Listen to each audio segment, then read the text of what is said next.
So I'm excited about this panel. We're going to kick it off with each of them giving their own intros. Spend a few minutes, really allow them to appreciate who you are, what your background is, and then we'll dive into questions. And then to make sure that the audience gets the most value out of this, I'll lead this discussion for a while, but I do want to open it up to questions and especially lightning round, so we can really pull as much information out as we can. But let's start with, you know my background, so we'll skip me. Let's start with you, Ricky, with your intro. Hey everyone, Ricky Ray Butler. I'm the CEO of Ben Labs and TubeBuddy. I first and foremost want to just express my appreciation for the three men that have good beards. I see you. Thank you for representing. There's only a few of us these days, and I'm glad that you're sticking with it. Yeah. Oh, I'm not curling it yet. And so, Ben Labs is an AI platform that's focused on human behavior.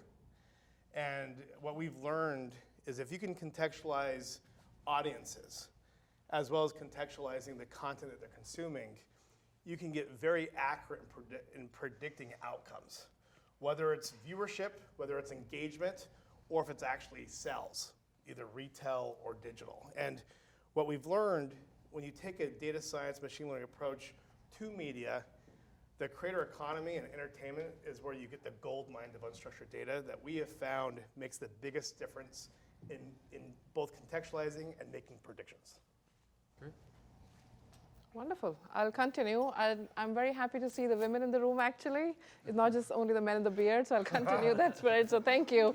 But thank you, everyone, for being here. I have a background in IT business consulting. I've had the honor of working with organizations like McKinsey, IBM, Citibank, HPE. So a lot of problem solving, what to solve for, I guess, was my McKinsey focus. And then when IBM Watson happened through Jeopardy, that was my introduction. And even then it felt like, oh, Jeopardy, can it really do it? Is this really machine? We kept doubting it. It's just like, did human ever land on the moon? That's how I kept thinking. Is it really answering a question, or is somebody there poking the machine and telling that this is the right answer? If you haven't seen Jeopardy, please check it out. IBM Watson, and I'm sorry, I'm assuming everybody knows what IBM Watson is, but if you don't know, IBM Watson was one of the pioneers of AI, in my opinion, in my experience. People will debate that as well, but topic for a different time. So a lot of AI applications working with banks, insurance companies, healthcare sector through my IBM experience, and how do we really apply data science, AI, machine learning, deep learning, call it whatever you want, and all the other APIs, text to speech, speak to text. At one point I had an AI fatigue. I think I'm over that right now. And then at HPE, the experience has mostly been around what's the hardware infrastructure required to actually produce these models, which are much more scalable, and enterprises can adopt them, because I think that is another problem that we're seeing in the industry. Even though there's enough data, there is a lot of software algorithms around it, but where is the hardware we can run these models without burning the data centers? So I love to share some experiences as we move along once the introduction is done, and love to take some questions from all of you. Thank you. Wonderful. Hey everyone, I'm Jonathan. It's a pleasure to be here. I know I'm a little bit less seasoned than some of you in the room, but I'm really, really grateful to have the opportunity to just share some perspectives. I have really grown up in the startup industry all throughout my career. So I started my career at Vungles, an in-app video advertising company. They sold for about 800 million, 200 people in headcount. Then went to Facebook and NASA, both on the hardware side. Facebook was data centers and networking, mostly in terms of cooling systems, infrastructure. NASA was working on small sat avionics for low Earth orbit and how to emulate the low Earth orbit environment here on Earth. Over the past few years, I've been working with Josh Buckley, and so our venture fund, we're just 3 people on our team. We have $1.1 billion under management. Been quite early in a lot of AI, both on the research side and implementation side. More recently, I've been spending most of my time looking at machine learning combined with other industries. So for example, material science, chemical engineering, manufacturing, signal processing. And so I take much more of a foundational mathematical approach to the thesis areas that we're investing in. We are also doing a lot of application layer, but I think at that point, the themes are quite well known at this point. So just looking for much more of the newer innovation that's still happening in the space. Wonderful. Ram Nagappan, 40 years in banking and financial services. My title is going to change. It's in the process of being changed, just FYI. So Ed calls me, I'm a legacy guy because I'm the original author of Pong game. If you guys played home computer Pong, that was how I started my career. IBM, I did work for IBM. I wrote their operating system. I did their kicks also, and I did MQ, so authors of it. Built a lot of stock exchanges in US, 4 of them. Market making system called DLJ Direct, founder, and we went public. Credit Suisse purchased us. What else can I say? So here to share. I'm a practitioner, I wanted to say. Now I'm into a lot of startups, 4 of the AI startups at this point, so happy to share. Wonderful. Well, you can see why I'm excited. We have a great panel. And so I'm trying to decide, do I start with a really hard question, easy question? I think I'm going to start with an easy question. So with all these technologies coming online so quickly, the future of work is kind of chaotic right now. And so if you're hiring new talent, what talent should you be hiring? And I'm sure you all have your own theses that you've had before. How have those changed with GPT-4 and generative AI showing up? Is there anyone that wants to go first? What should leaders be looking for right now when they're hiring new people? Rami? Don't look for a specific technology. That's not what you want. That's what I look at, because technology come and change and go. So you want to find somebody who really fits into your culture and the way of working. That's very important. That's very important. Forget AI. You can learn. You can learn when internet came and mobile came and other things came, people figured it out, right? So you want the right match with what you really want to do, that working culture. Change your work, doesn't matter. See, work from home is a very complicated thing. Now all the CEOs want you to come back to work for 4 days. They're crazy because they don't know how to manage their people, their output. Hence, you find the person who really works with you. Okay. That's what I would go with. Okay, I like that. Anyone else want to speak to the future of work if you were hiring right now? I can go next. Yes, I completely agree with you, Ram. I think cultural fit is going to be even more necessary in the world we live in, especially because we're not going to be able to have those water cooler conversations anymore because everybody's working from wherever they are. I do think, and yes, please don't get caught up on technology. I mean, I was born in the C++ world, which soon became redundant, and I think I celebrated the moment when I wrote the command and said hello and hello world. I don't know if anyone of you are a programmer here, but the joy it brought to me when I actually wrote that command and it showed up on the black and white screen was immense. But please, I think probably my second grader can do it right now. That's not relevant anymore. I think with ChatGPT, creativity is going to be very critical for people I look for. So prompt engineering, you heard this last session, is going to become even much better. But what kind of questions people can ask, and do they bring in a different perspective are some of the soft signals that I'm looking for when I'm building my team, trying to recruit the new AI-relevant capabilities. Okay, great. I would say finding people that are curious and that are very passionate about innovation and what to learn and learning. And again, I am the CEO of our company, so those are the people I like to talk to and that I can learn from and make sure I can see where things are evolving. And so we have some great machine learning and deep learning and AI researchers where we have people that have a background in astrophysics or in autonomous driving or that we're neuroscientists. And what we've learned is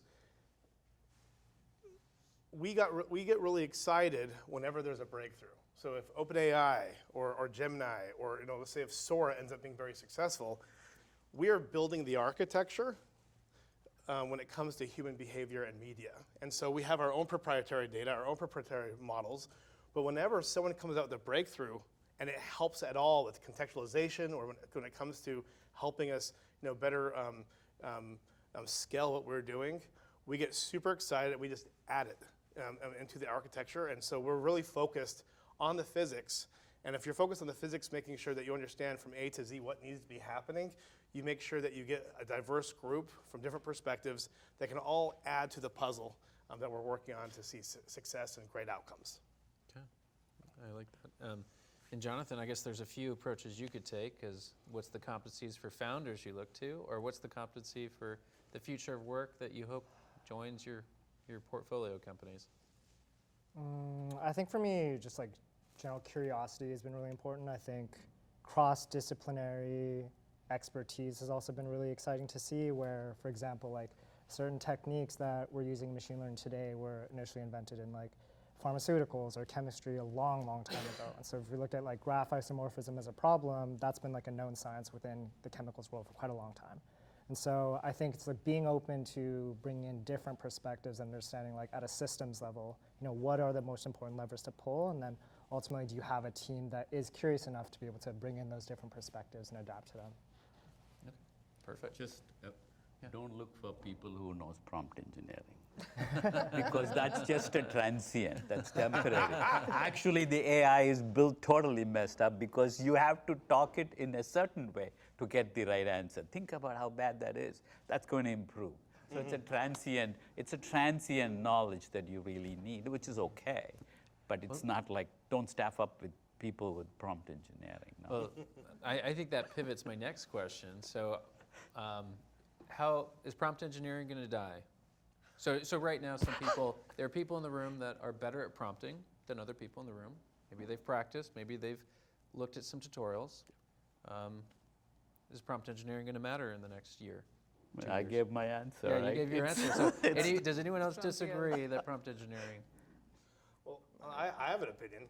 I think most of the AI startups that are happening today that are just really dependent on copying and pasting or creating a new UI around ChatGPT, we're going to see a pretty big bubble burst, because I think a lot of people are half-assing it. They're cutting corners. They're taking something, thinking that's going to be the future. But those are things that are great, and it's great to do prompt engineering. But every 5-year-old is going to know how to do prompt engineering in the next 2 years. And so I think everyone that's building a business off of that will be irrelevant in the next year and a half. Yeah. Any other thoughts about prompt engineering? I agree, actually. And I want to connect it to your previous question as well. So when you're looking to hire people, if you can, please try to meet them in person. I have found evidences of so many people when you talk to them, virtually. And I was actually watching a video. It didn't happen with me, I hope. But somebody is actually prompt engineering a question and reading an answer of ChatGPT and then playing it back during a video interview. It's real. I love It's that. just it was hard to tell. So and the person is using all the right interview techniques. It's like when you ask a question, please repeat the question to the person who's asked the question, right? All the kind of little things. So I think back to recruiting, please meet the person also and get people who can actually get stuff done. You're not just talkers, Prompt engineering, I don't think is here for too long, I'm waiting what's the next. What are your thoughts, Jonathan, around prompt engineering? You take what, 1,500 interviews a year? I'm just over 2,000 right now. I've done 540 last 90 days. Everything you said is true. And I mean, like, I like when people wear glasses because I can see the screen flickering. Man, what if they're wearing anti-glare? You can tell, right? When they're like, let me think about this. Okay, right? It gets super old. I mean, that's something that we try to do, right? Is meet as many people we can in person. It's so important. See, they came up with a micro. Oh yeah, we don't allow headsets. People We don't, actually use we the don't allow answer. headsets. We don't allow back screens, like even the Zoom filters. They can use a clear screen because you can't reflect anything off of the blur. But if they use anything else, they can also get prompt words on their screens, and you can see reflections of it if you really pay attention. So that stuff's gotten real crazy, right? Like the last 18 to 24 months. Yeah. They don't allow to use Google at work. So to wrap up this round of questions, anything to add on prompt engineering, Jonathan? Yeah, I think with prompt engineering, if you zoom out and you think of just like the broader innovation cycle, I think early on when there's some new utility, some breakthrough, it's really exciting. Regardless of how bad the user experience is, people are still going to use it. And I think late in the innovation cycle, when you're just doing like small little tweaks on the user experience, like everyone talks about how at Google or Facebook, there's somebody who's just sitting there like editing the edges on a button. And so when you're doing those like small optimizations on the user experience side, I think at that point there's all the low-hanging fruit from the breakthrough have already been captured. And so I think prompt engineering is more so a user experience aspect where eventually the way that we interface with LLMs or information, I think it will improve over time. And so I do think eventually it will become deprecated. But I think right now there's a lot more lower hanging fruit where it's interesting to look through like the applications as opposed to the actual interface. Yeah, no, I agree. So this next question, this is the big aspirational question. I'll give all of you time to think. So we've already mentioned some technologies, and you mentioned technologies like Watson. Of course, we all remember Watson. That was shocking. And there have been these huge AI milestones that have shocked us the first time we saw it. Deep Blue, Watson, ChatGPT. And so the question I want to ask the panelists are, what is your big bet in the next 3 to 5 years? What is a new technology that you think would actually show up that would shock us then, and then we would get used to it? So I'll give them a few minutes to think about what they think the next big breakthrough is. And then I think after this question, I'd like to turn it over to the audience. If there's enough participation, then we will round robin, or we'll just run this way. And if we slow down, then I'll go back to taking over. Is there anyone that is willing to throw out what they think the next AI breakthrough will be that would shock all of us, but then it'll become normal? Any takers? I can. Okay. I think it's really cool with all the breakthroughs that we've seen in the last year and a half, 2 years. So you have ChatGPT, you have Midjourney, you have Sora that's coming out, Gemini, DALL-E 3. These are great, very impressive. They're breakthroughs when it comes to content and art. They're breakthroughs when it comes to leveraging unstructured data to do things that humans can't do on their own. But they're generating a lot of junk. It's garbage. And we're now ready for the next phase. And so what I think is going to happen that is going to benefit all organizations or creators is where we'll be able to generate content and we'll be able to not only take it broadly from the internet, but if there's a content creator that maybe has like 1,000 videos, that this content can be customized to what they've been successful with, and not that they can just generate the video, but generate the right video that is going to have the right result. Right now, physics is not a part of enough of the offerings that are out there. We have these little tools, we have these applications, we have these platforms, but let's actually get AI to do something that's very impactful that can really be game-changing on saving work, but also making it so we have more successful work. Because right now, I think it's very sexy, it's very exciting, but now let's have AI that drives real impact and can predict it, and that can really save both artists and content creators time, but anyone that needs to be working with video. So if AI is able to do that, then I imagine you'd also expect the Toy Story moment to happen, the generated AI video to show up in movie theaters, which we don't have yet. Do you think that would happen as well? I'd say I'd go beyond that. And I think we're just getting started when it comes to finding correlations and causations with biodata, but I think we're going to get to the point where everything's going to be customized and personalized. And so, sure, maybe you can do that by looking at a group of people in the audience and figuring out, okay, what's going to resonate to most of these people. But imagine if you could give advice or, on the AI making sure it can make you laugh or to make you scared or to get you excited in a certain way. Imagine where the AI could be watching your expressions, your heartbeat, your reactions, and based on what you want to accomplish, it makes sure that it optimizes the video in real time coming to you based on what your interests are and based on the type of mood you want to have as a result of watching the content. And it could just be based on learning too. Yeah, no, I like it. Is that crazy? Yeah, it is crazy. No, but I like it. Big ideas. Anyone? Yeah, my thoughts are a little bit all over the place. Maybe I'm reading a lot and watching too many movies. I was talking to my son and said, can you help me solve this problem? Asked ChatGPT, he said, he said, no, Mom, I can't do it right now, but maybe the next 10 years, I will have a time machine. I will come back then and help you solve this problem. I can't solve it right now.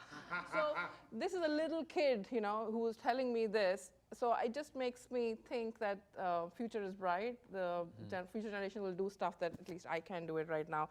But in all seriousness, I think in the next 3 to 5 years, and I use the word hope, that it's not just awareness of AI. I think everybody is talking about ChatGPT, everybody, and I say everybody, including grandparents all the way to kids who are probably yet to be born.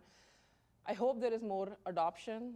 These are not just conversations about these technologies. These technologies are very powerful, don't get me wrong. I think the concept of ultra-personalization is phenomenal. Imagine if I have to pay insurance, car insurance, based on how I drive, not based on any other parameter, right? If I hit into an accident, you can increase my insurance. But if I'm a good driver, I've not hit my car, I have never got a parking ticket, whatever, all good reasons. I don't have a record of, driving under influence.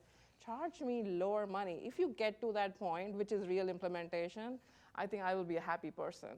Second, I'm concerned about deep fakes. I gave you example about recruitment. I'm really concerned about that.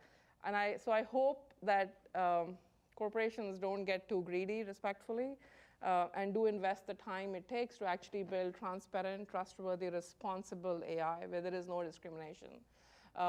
It's quite likely if you're a bank mortgage provider that the model tells you that if you are a certain, you're making a certain amount of money, or from a certain gender, certain breed, you can buy a house and I can give you $1 million worth of mortgage.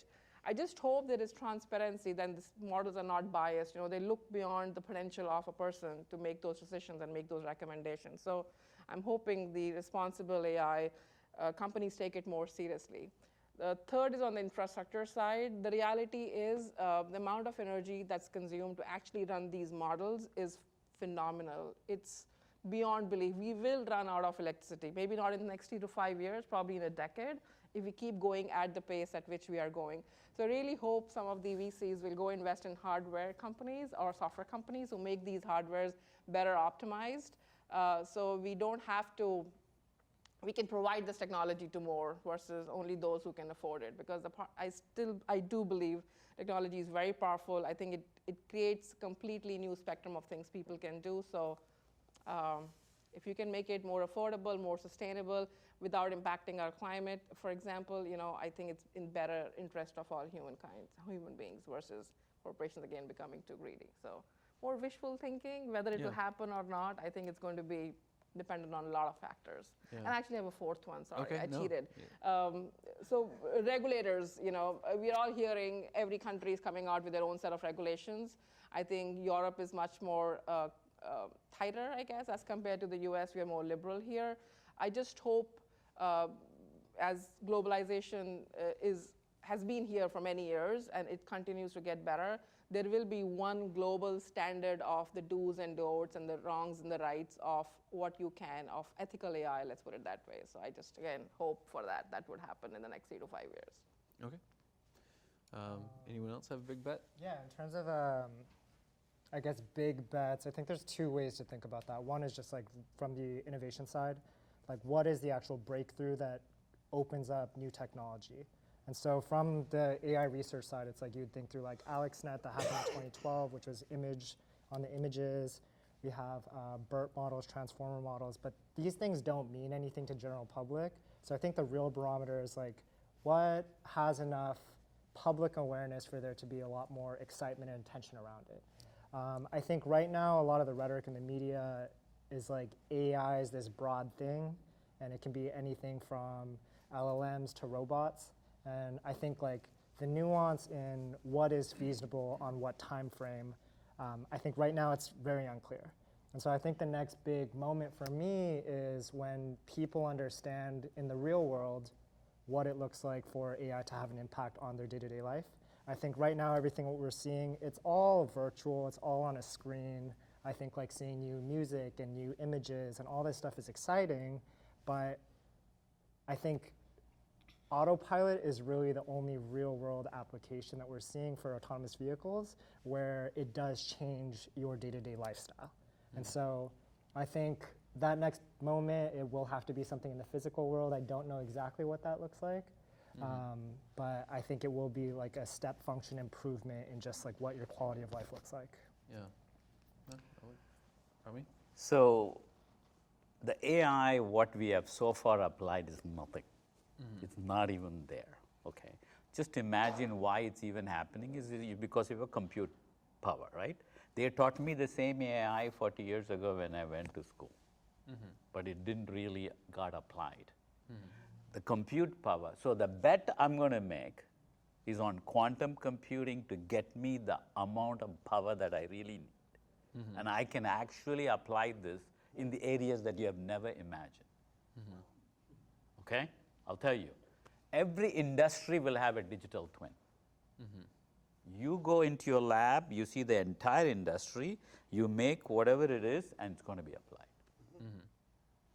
And this is real. People are working on it. What is needed is compute power and the amount of, so it's up to your imaginations of what you wanted to apply. It's AGI.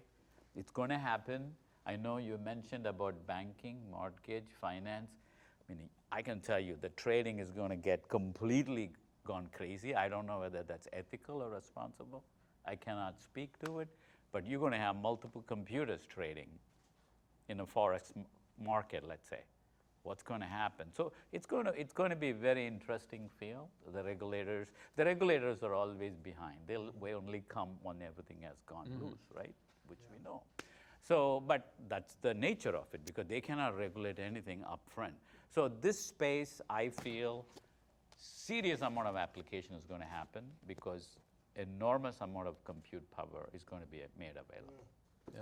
I love that. If I could just. You want to take it? Yeah, I want to take it. That's for his next panel. And I love that you say, AGI is coming, and I don't know how it's coming, but I also believe it's coming. I'm an optimist, but we've decided to make this architecture of human behavior, and it's because we're not going to invest in AGI because that'd just be stupid with the resources that we have. But our goal is to make it so if whoever does figure out how to get there first, they're going to have to then buy us for billions of dollars. That's just because it's going to be a missing piece, hopefully. But you said you will have like a digital twin and you'll be able to see things and like act upon. We created a proprietary model that we're currently calling audience clusters, where we have a machine learning model where we leverage computer vision as well as natural language processing, and we create a vector with your audience on social media. And we basically create a vector, and we have LLMs help contextualize these models to be able to show you exactly what your audience is doing without asking them. So if they're interested in you and they're following you, whether you're a creator or a brand, you can see what social neighborhoods they're a part of or which audience clusters that they're a part of. And then you can click on those clusters and then see, okay, in these clusters, this is what's happening. This is the content they're consuming.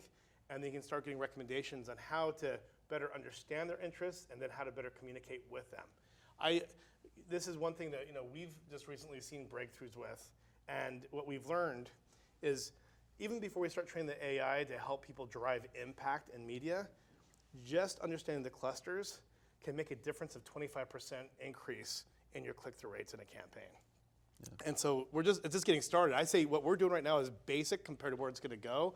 Imagine with energy, imagine with security, imagine with all these different areas where we can just basically turn the lights on and see all the data, both the structured and unstructured, and make better decisions wherever we're focused. Yeah. Well, so I'm keeping track of the time. We're at the 30-minute mark. I want to turn it over to the audience. And the way this is going to work is let's not have more than 2 people answer a question, because I would rather get through as many questions as we can. So if an audience member has a question, if you feel compelled, try to answer first. And let's see how this goes. Does anyone have any questions oh, fantastic, thank you. Peggy Smith, thank you very much. I have a question, just where do you think the computing power is going to come from in the next 2 Quantum computing. That's going to be commercialized, if I understand that right. So, but right now, the energy companies they're saying that they can't fill the demand. For energy. Yeah, for the energy that's needed to do the quantum computing. I can speak to it. So data centers, there's essentially 2 different types of data centers. There's the data centers that are fully owned, so like the AWS or the GCPs of the world, and then there's co-location facilities. Co-location is typically you have a building owner who provides the power, and then different companies rent out that space. They come, they bring their own servers, but they are not responsible for their own power. It's the building owner, and so it still stays outside of Scope 3 emissions. And the SEC has recently ruled that Scope 3 doesn't necessarily need to be reported.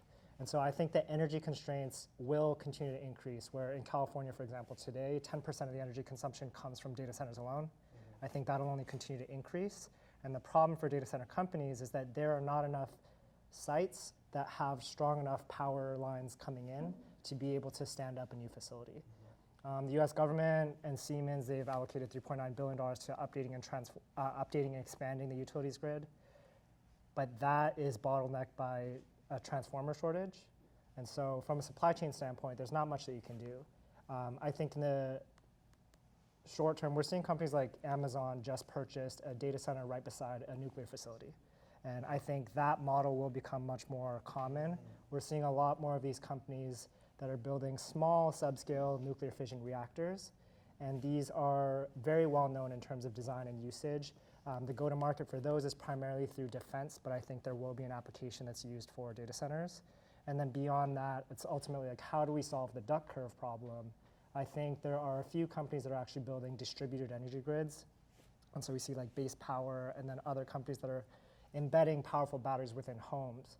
And so for that aspect, I think there will be more of a distributed play, and there are bilateral inverters that are able to push power back from this battery into the grid. I think the question becomes, how do you work well with the state-level utilities grids to get cooperation so that a private provider can be an energy source into the grid distribution? Okay. I think we got our two. Yeah. I just want to add to that. I was going to say that the one thing that I was interested you left out was fusion. I've been talking to some people recently who are bullish about fusion and think I think if we get a feasible fusion solution, I think it takes a lot of the energy considerations out of the picture. If Ram's prediction is right, digital twins everywhere, then you get it. Like that's one of the freebies that comes with that. I had a question which is kind of following on, I think, from Peggy's question. And I know, John, you addressed this a little bit in the sort of micro level, but given the vast use of energy required by AI now, and given the sort of at the same time concerns about climate change, indisputably there seems to be a very big conflict looming in the sense that it's not really sustainable. I mean, nobody would say that Amazon or whoever is developing Microsoft, it's not like they can't pay the water bill for the vast amount of water that they need to cool their data centers. It's not like they can't pay for their electricity, but we have serious problems with, nationally with providing them with the computing power that they need to develop. I'm wondering, is there been, and this is a question that's bigger than just the AI industry, is there any development likely that you can see where AI is developed in a way that uses less power and energy, and your reference to the quantum, which will just make the whole thing worse? What consideration is being given to developing ways of this technology that doesn't use as much power, basically? It's interesting because I hear a lot of different arguments on both sides, where some people say it's not going to make as big of a difference, but I think that's probably changed a lot in the last year and a half with all these transformer models and LLMs and foundational models. I wrote a piece on this about 4 or 5 years ago that one of the top, I think, researchers at MIT criticized, saying that I shouldn't have to worry about this. But what my team has done is we've tried doing our part by creating sustainable models. And so there's a lot of these deep learning models or contextual models that are, or foundational models that are out there that are just huge, and it takes a lot of energy. What we found, you can make a small deep learning model that has like less layers, that can be just as fast and just as effective, but it just takes more effort, to do the research and figure out a more efficient way to do it. So I think as we see innovation in the coming years, everyone, hopefully has a research team that's thinking about this. The reason why my team did it is because I'm a cheapskate. We had the amount of compute that we had, the hardware, the DGX A100s that we had, and you have to work within that. And so our head researcher, who is a deep learning expert and post-grad, neuroscientist, was like, well, to hell with that. And then he created, these new models that made it so he could even do more. And so sometimes, when we have these challenges, that's when we're going to see the most interesting innovation. But Yeah. it's a pure economic theory, right? Supply and demand. When there's so much demand, the cost is going to go high. People are going to figure out how to make it efficient. That's going to happen. The innovators is going to think, hey, I see a problem, I see an opportunity. They're going to innovate. This whole cycle is going to happen. When the cars were invented, no one said, oh my God, I'm going to run out of gas. So something is going to happen. We don't have a solution. It's good we are thinking. But we haven't even applied the AI right. It's all ChatGPT all over and Copilot. We're not there yet. Yeah. But it will happen. It's a prediction. We have to be ready. Well, and I think to that point, I feel a sense that I'm going to start with 2 orders of magnitude demand that is right there waiting. And so the demand's there to just drive this into the floor, and that's because agentic workflows, it's not about one call, it's about hundreds and thousands of calls doing what you need. So yeah. Next question. I want to make sure I'm respecting any questions and ideas that the audience might have. Yeah, Jonathan, you talked about signal processing. I just want to know what you're doing with it. So I was part of a special program 2001 when the war kicked off for signal targeting. And it's excessive, right? I think signal targeting is even more so than financial transactions that occur in a day, phone calls that are made all over the world. I don't know what type of signal processing you're doing, but I'm just curious to hear about it. Have you heard of Project Soli? Yep.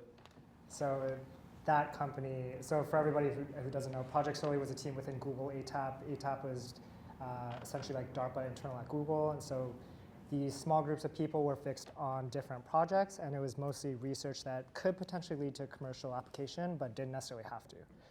Project Soli was a team within Google where they were using, they were printing RF chips to understand, can we use radar to do gesture recognition? And so small actions like this, if I'm like turning a knob, if I'm rubbing my fingers together, cameras are very bad at picking that up. And so what they were doing with signal processing, radar provides the benefit of being privacy preserving because at the end of the day, it's just a distance signal. And so if you can get to good time series analysis on those radar signals, then you can do really good gesture recognition. And so that team left and they started their own company.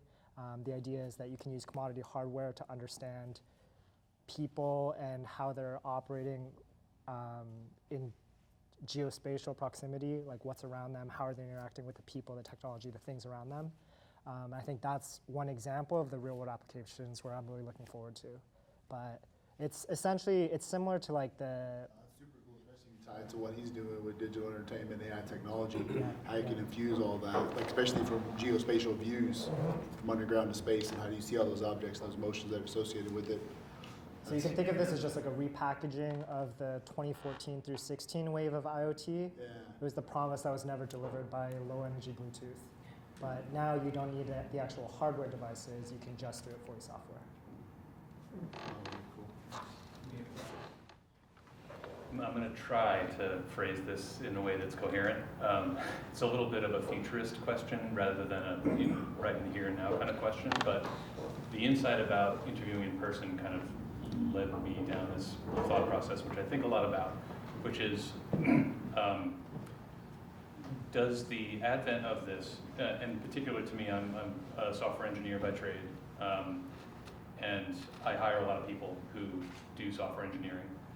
And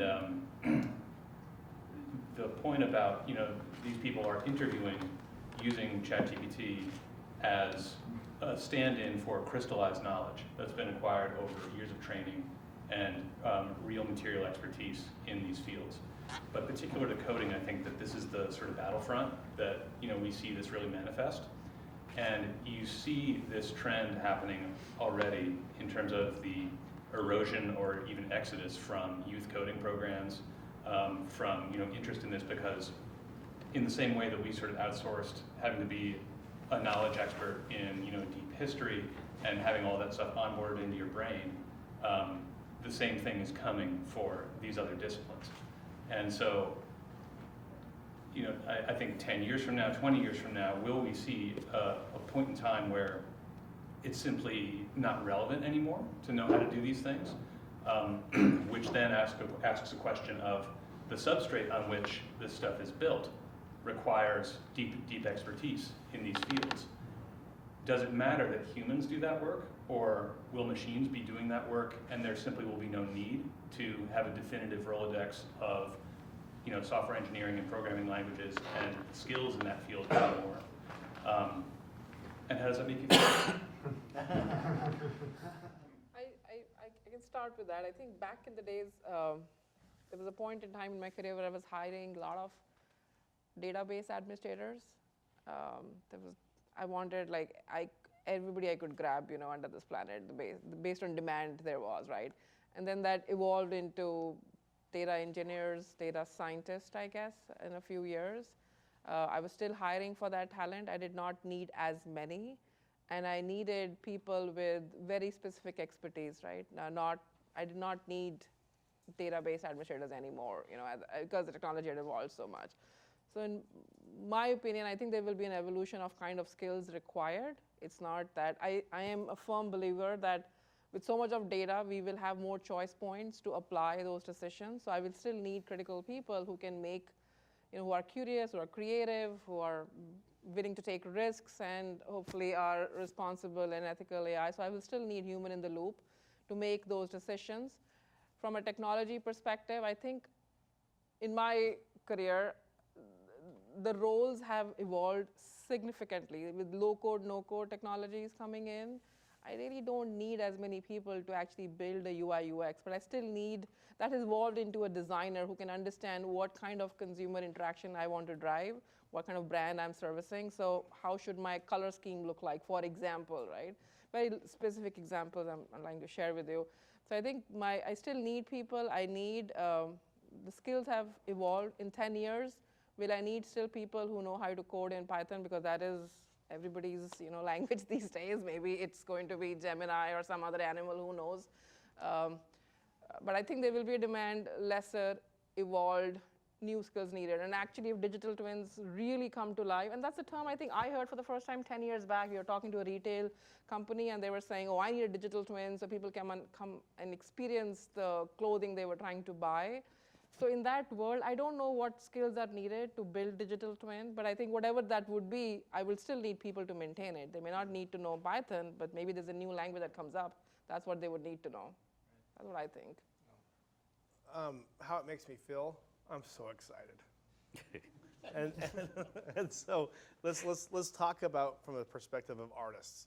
So what we've learned with ChatGPT, DALL-E 3, and Midjourney is that they're all breakthroughs with art, as I talked about earlier. And there's been a lot of controversy in the art industry saying AI is replacing us. I mean, what do we do about this? And what I believe is happening is that we're ushering in the true era of the artist. You have 300 million content creators out there today that are now making a living. And artists, were so marginalized, controlled, and abused as a trade throughout history. Well, now you have all these content creators, and those that are leveraging AI, not to replace them, but to scale what they're doing, are much more successful and have the ability to better express themselves. And the reason why this is very exciting, because you now have thousands of Hollywoods, you have hundreds of millions of content creators. We have a tool where 30% of YouTubers use our tools, our AI, SaaS tools, to be able to take out the guesswork in video optimization and growing their audience.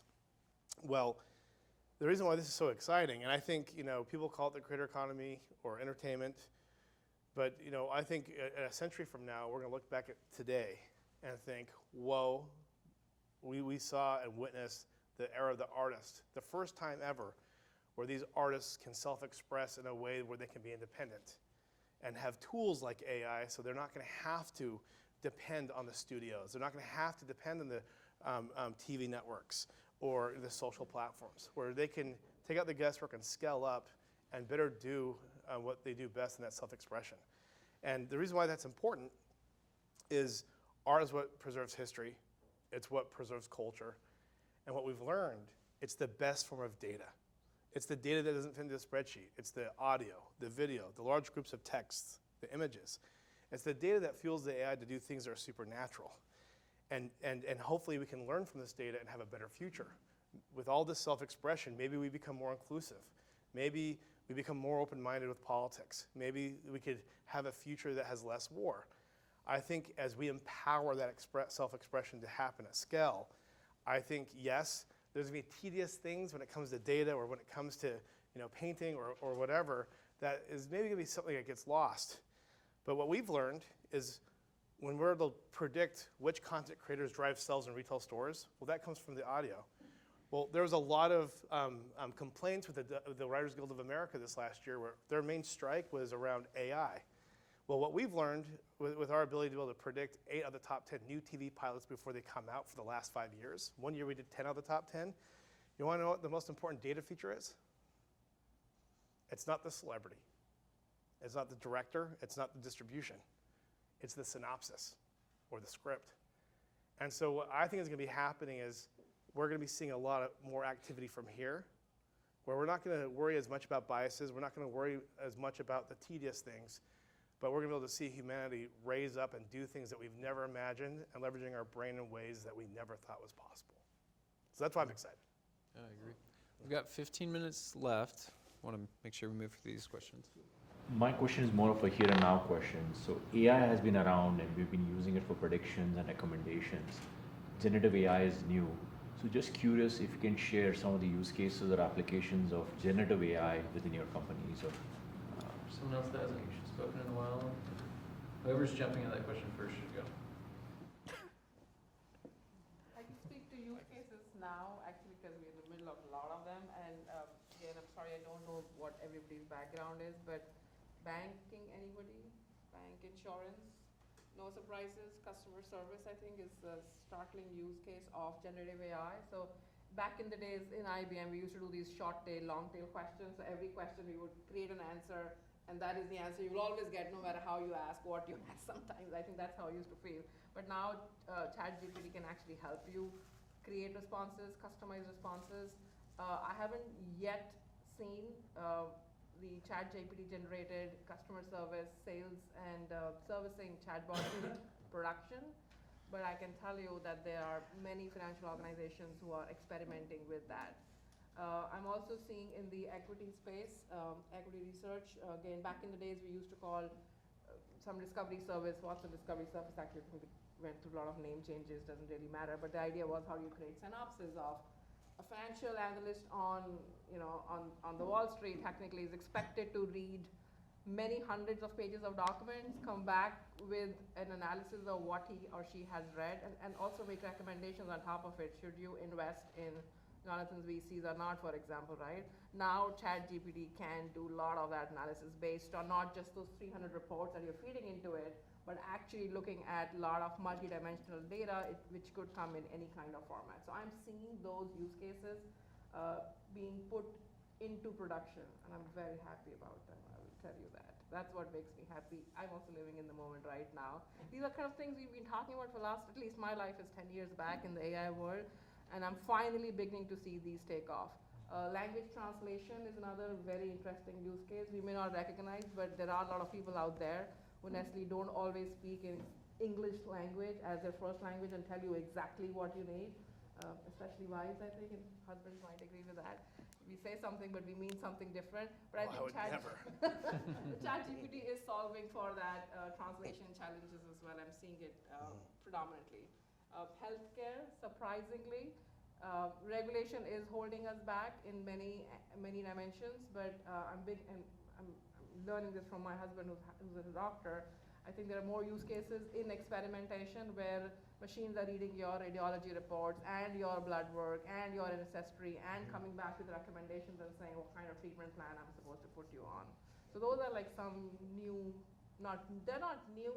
I think they've been all talked in science fiction that we've all watched, but I'm beginning to see them going into production now. They were not in production. If somebody tells you they were doing it, I would really love to learn more from them. I think it's happening now. I think to go deeper than I think the average person and like leveraging stuff that's available today would be GPT agents or AI agents. And if you have a good data team and good data engineers, you can just make sure that you specialize with what you do, that it can really help you, where you can really scale up your team in ways that it wasn't possible before. I talked about earlier the clustering that we have. Well, when we analyze the clustering, there's literally millions and millions of clusters to look at that can become, thousands and thousands of pages of data. And so where we leverage LLMs is to help us better contextualize those clusters, where we can actually have a cluster summary and then show you the different content creators, brands, or competitors that are in that cluster. Well, what we are now also doing is making it so we have a GPT agent per cluster. So eventually we're going to have millions of these GPT agents that basically can just really be the expert of that cluster, the data, the behavior of that cluster, and be able to help enlighten you on how to better navigate it or do things for you there. If I could add to this before Yeah. we move on. I think generative AI is a technology at the algorithmic layer. It's not necessarily a product category.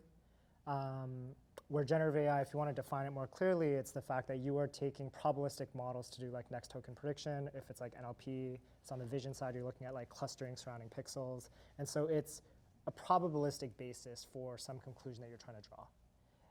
That probability is trained based on historical priors.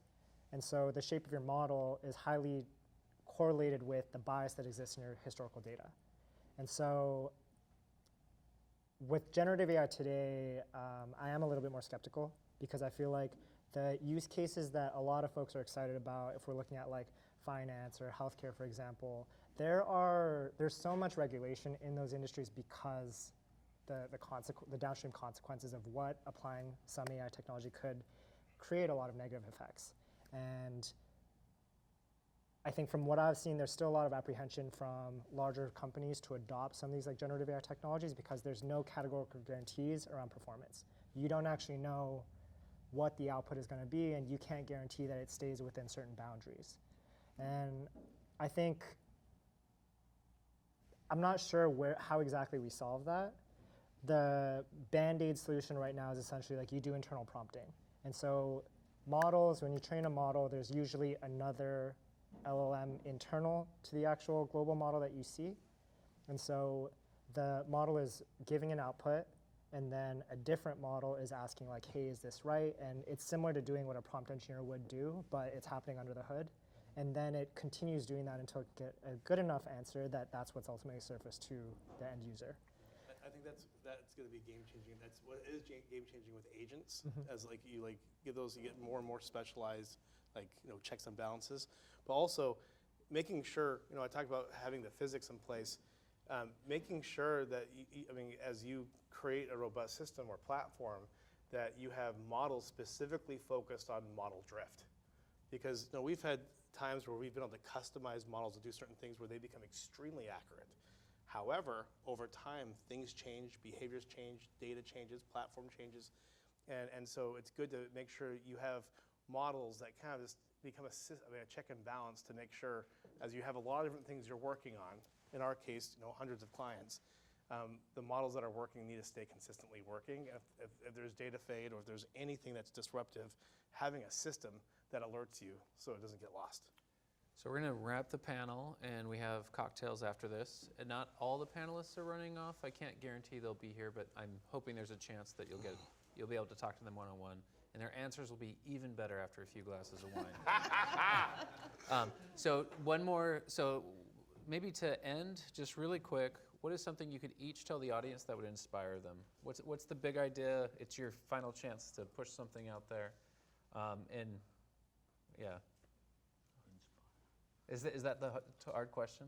No. No, Yeah, see, I'll tell you, don't get hung up with organization titles, center of excellence, whether I should call CDO, I should have an AI, don't please.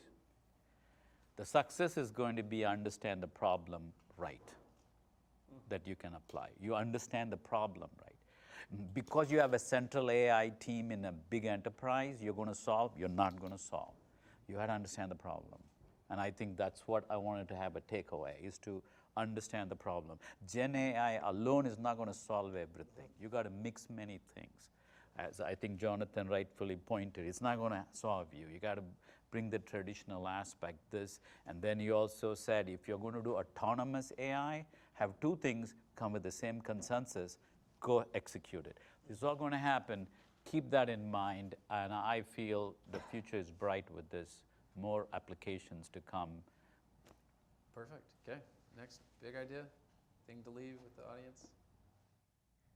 I think for me, I'm not sure what everyone's background is.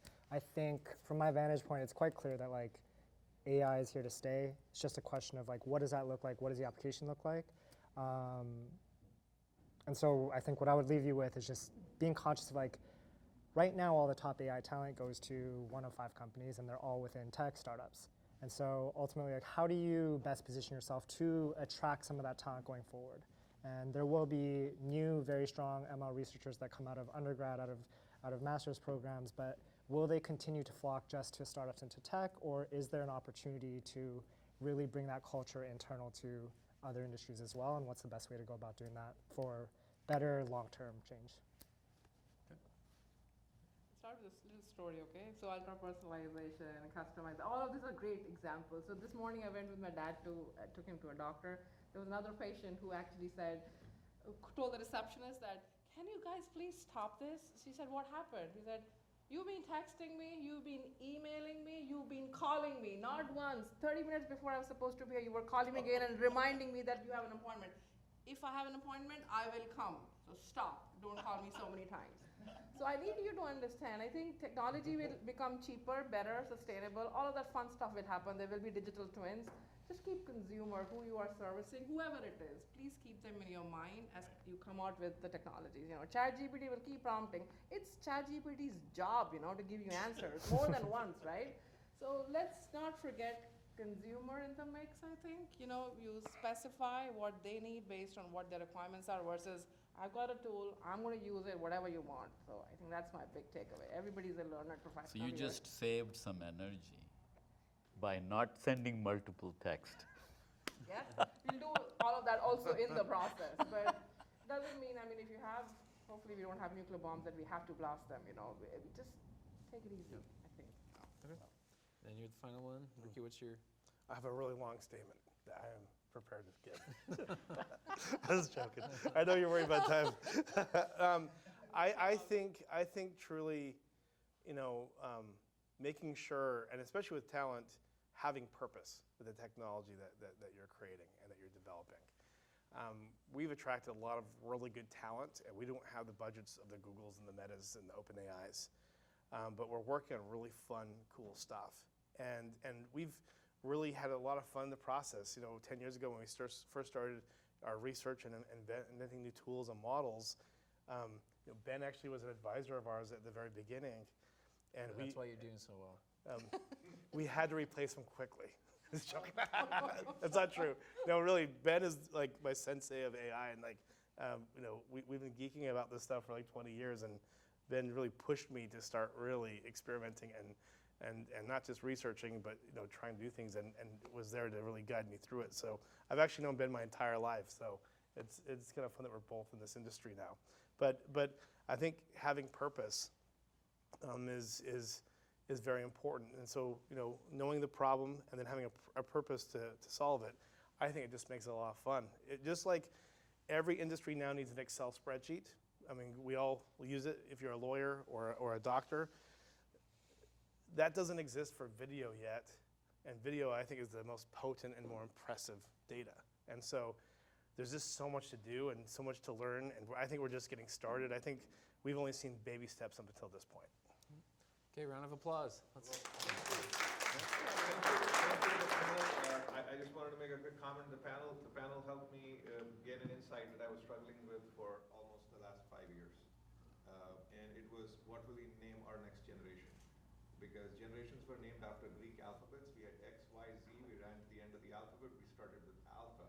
And that alpha generation ends from 2010 to 2020. So the post-COVID generation didn't have a name. They were going to be called Generation Beta. That's what was being proposed. And it's a terrible name if you're a Generation Beta. Nobody wants to be that generation. So we're going to call them Gen AI. Thank you very much. That's deep. Bring it for dinner. We'll be right here along the hall where we work for the network at the coffee hour in the morning. If you don't mind, I may tap you on the shoulder and bring you back into this room for a conversation about what you think about the course so far. So if you're willing to do so, please feel free to join me. If you don't want to, it's okay. by all means. But He's collecting feedback after 12 minutes. I like that.